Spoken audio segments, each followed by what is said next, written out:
The gods who descended in the second millennium BC onto Earth. It's not just the Tully Papyrus and the pyramids of Giza, and witnessed by the Pharaoh Tutmosis at the time of the exodus of Moses and Israel from Egypt. We also have very good accounts of the ancient Asian texts, China, Korea, Japan. Many believe that the so-called gods, quote unquote, never existed and that they are a figment of the human imagination. However, the same people fail to interpret the argument, some facts that have been recorded at the same time that they accept other traditions, usually of a religious nature, with equally imaginary facts. 2400 BC, in China, Xin Hai Jin, Book 17, speaks of a stormy race of people, the Miao, M-I-A-O, who lost the ability to fly, and after disagreeing with the Lord, quote unquote, of the upper, were exiled.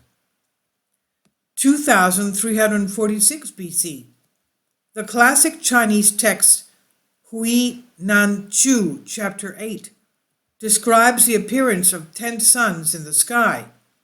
Emperor Yao, Y-A-O, ordered Chu use divine archer, quote unquote, to strike the 9 false suns, leaving only the true one to illuminate humanity's superficialities. I mean, let's remember that these ancient aliens also gave knowledge and culture and civilization to the people there who used to wear animal skins and eat raw meat and didn't even know who their fathers were. Now, 2300 BC, a Japanese text, Seitoki, speaks of a divine man who came down to Korea and ruled over the people for 1,000 years.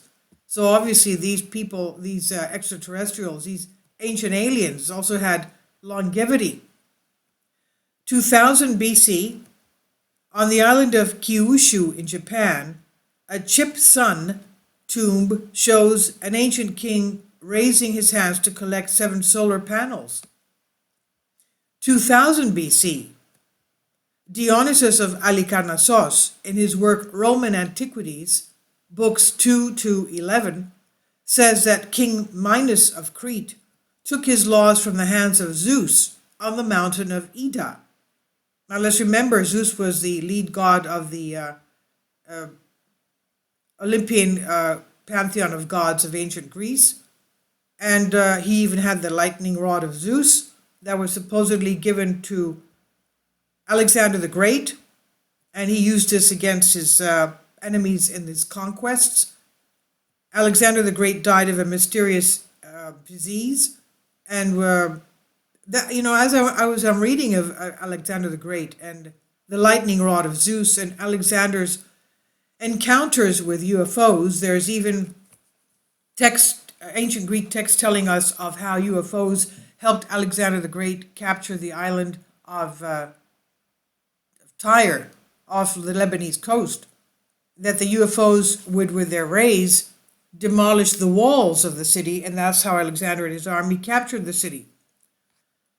So, could it be that this lightning rod of Zeus that was given to Alexander the Great by someone called an Atlantean or extraterrestrial from Hyperborea have been a nuclear type of a weapon?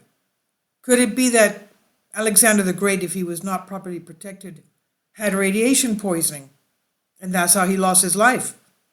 That's just my thought. Okay, Alexander the Great was about 330 BC. So Dionysius Halicarnassos, in his work Roman Antiquity, says that King Minos of Crete took his laws from the hands of Zeus. So, indications or data. Based on this above, the evidence of the books from George H. Gall and Jacques Breguier, the Book of Ancient Astronauts, we can ponder, but at the same time come to possible conclusions. The first incident is reminiscent of a collision with humans or space beings, while the second and fourth referred to many suns, which were false. It's impossible that there were some stars, since an Uncle Archer, apparently with an advanced weapon that could easily refer to today's missiles, shot them down. And we wonder if these fake suns were some alien spaceships, some kind of extraterrestrial reflective satellite similar to those used by NASA, and it's said to do the same today, or if they were of Earth origin made by technologically advanced Earth civilizations of that time. At the beginning of the millennium BC, Zeus seems to appear giving his laws to Minos, King Minos of Crete. Was Zeus an earthly man or a space being? If Zeus is directly related to previous appearances, then we must assume that he was not an earthly man, but someone who could have lived for at least a millennium, 1,000 years, according to the Japanese text, see Toki. For another case, quote, if so, then the Uncle Man, who reigned in Korea for 1,000 years, belongs to that category of gods, quote unquote, such as the Anunnaki or the Olympian gods, but also many others who have been reported to have lived for hundreds of, or even thousands of years. He was not a man, neither, nor he nor the other kings.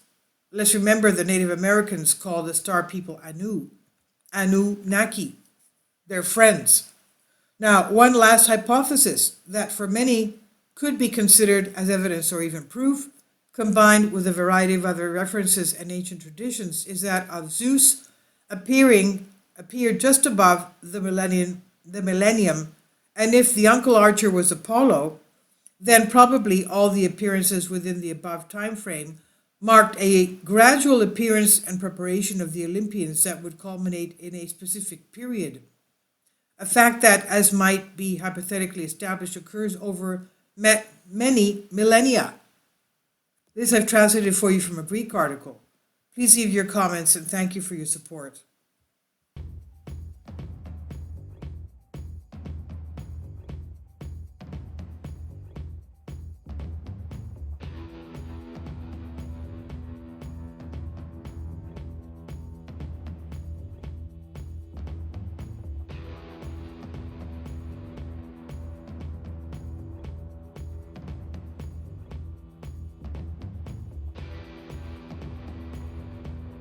Kindly support my Patreon account.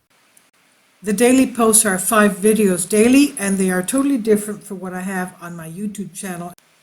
Thank you so much for your support and that you find all my content so interesting. You'll find the Patreon account details in the description box below.